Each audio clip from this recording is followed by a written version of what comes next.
Computer language. आज हम अपन इस टॉपिक पे बात कर रहे हैं वो है कंप्यूटर लैंग्वेज यानी कंप्यूटर की भाषा।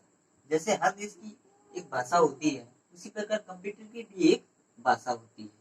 जैसे हम एक दूसरे से बात करते हैं समझ सकते हैं उसी प्रकार ठीक उसी प्रकार कंप्यूटर भी है यानी लैंग्वेज को समझ सकता है जिससे उस लैंग्वेज के यानी भाषा के अकॉर्डिंग उसकी गणना करेगा और उसी गणना के अकॉर्डिंग या जो अपन ने जो इंस्ट्रक्शन दिए हैं उसके अनुरूप ही उसका रिजल्ट।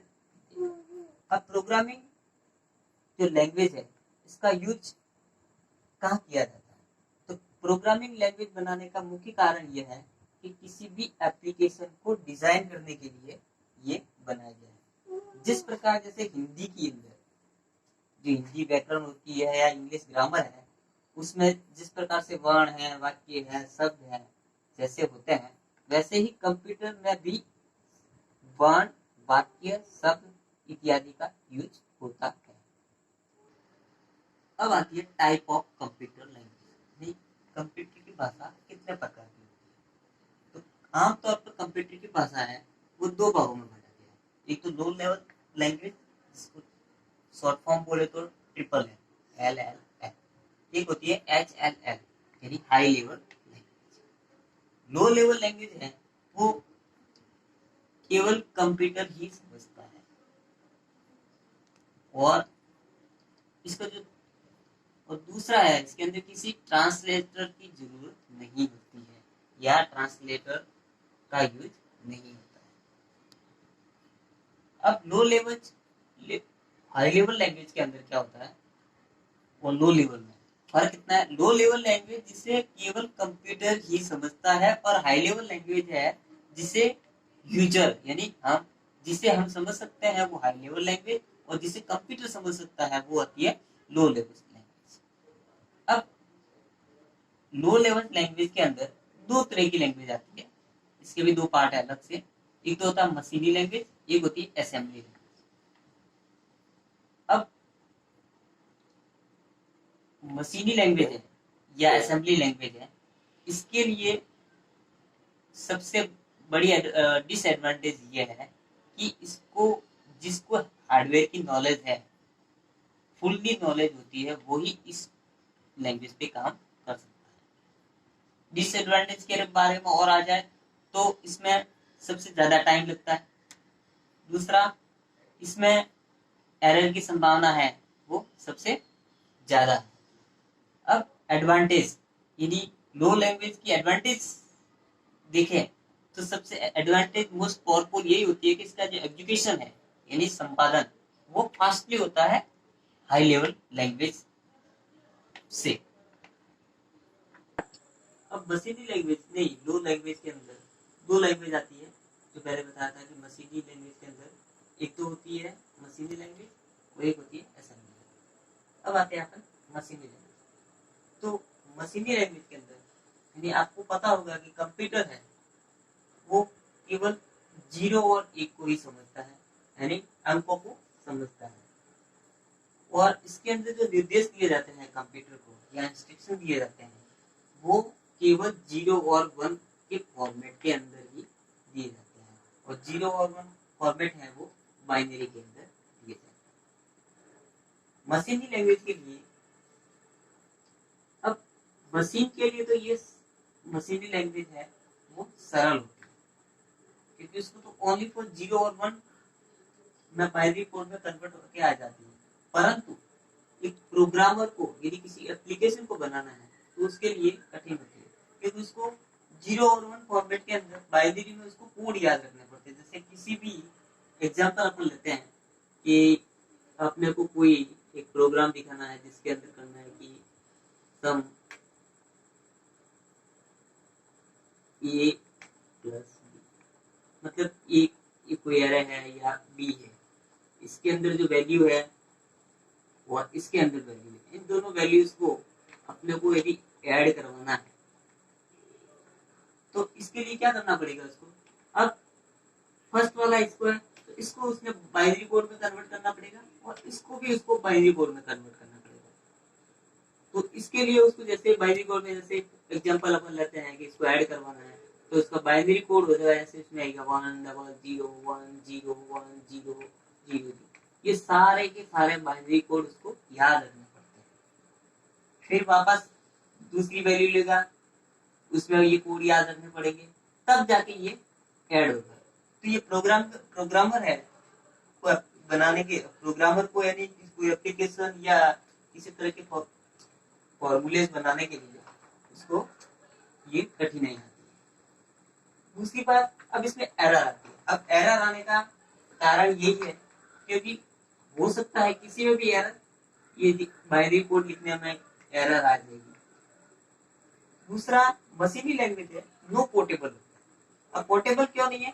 क्योंकि एक जिस सिस्टम पे ये प्रोग्राम या एप्लीकेशन बनाई है वो अनदर सिस्टम पे यदि एप्लीकेशन या उसको रन करवाएगा तो वो नहीं हो पाएगा। ये होती है मशीनी लैंग्वेज।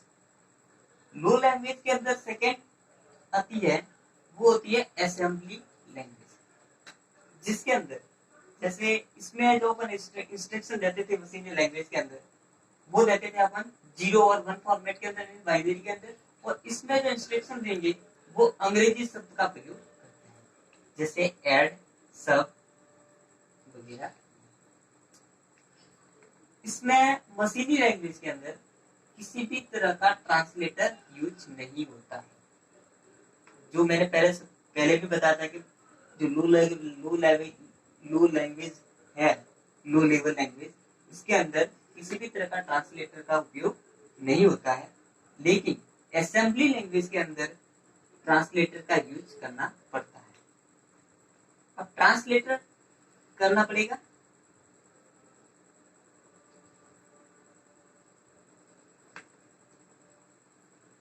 हाँ सॉरी, तो ट्रांसलेटर यूज करना पड़ता है। ट्रांसलेटर यूज करने का कारण ये है कि कंप्यूटर ओनली 0 और 1 के फॉर्मेट को समझता है।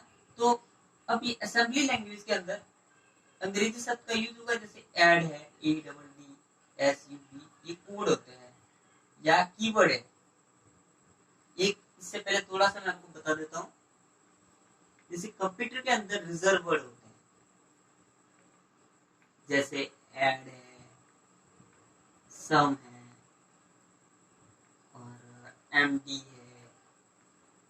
ये कुछ कीवर्ड होते हैं जो रिजर्व है, मतलब इनका एक स्पेसिफिक वर्क होगा। तो इनको ट्रांसलेट करने के लिए, अब इनको ट्रांसलेट करना पड़ेगा अपने को बाइनरी फॉर्मेट में, तो इसके लिए अपने को ट्रांसलेटर की जरूरत होती है। तो इसके लिए ट्रांसलेटर यूज होता है जिसका नाम है असेंबलर। इससे पहले अपन ने पढ़ी लो लेवल, अब आती है high level. High level language के अंदर क्या होती है, यानी इसमें कोडिंग करना, उसको समझना बिल्कुल आसान होता है, क्योंकि ये मशीनी लैंग्वेज या असेंबली लैंग्वेज की तरह नहीं होती। इसमें ट्रांसलेटर का यूज होता है।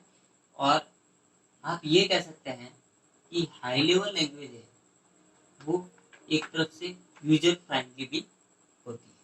अब हाई लेवल लैंग्वेज के अंदर भी अलग अलग लैंग्वेज है, जैसे फोटोन है जो साइंटिफिक्स में काम आती थी, ठीक है, बेसिक है, कोबॉल है, पास्कल है, सी है, C++, जावा, .NET, PHP, HTML, ये सारी लैंग्वेज है वो हाई लेवल लैंग्वेज के अंदर आती है।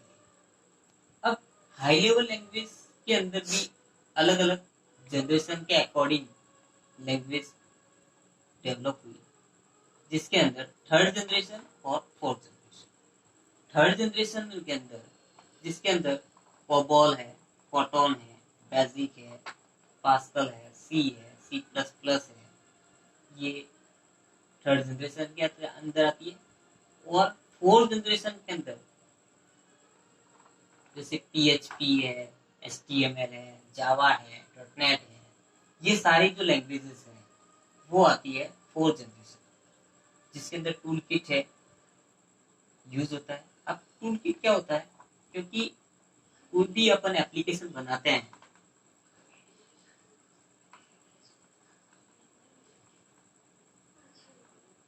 तो एप्लीकेशन बनाने के लिए एक प्लेटफॉर्म यानी आईडीई इंटीग्रेटेड डेवलपमेंट इन्वायरमेंट जो मिलता है हमें,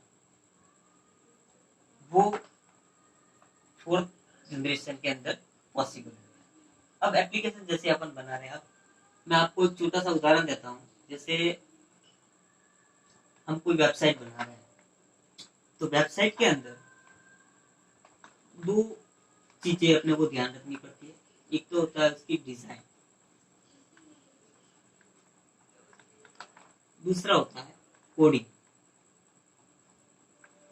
यानी जैसे कोई वेबसाइट है या कोई एप्लीकेशन है, उसकी किस तरफ से डिजाइन करनी है और उस डिजाइन के अकॉर्डिंग क्या कोडिंग करनी है। अब कोडिंग होगी अपने रिक्वायरमेंट के अकॉर्डिंग। अब जैसे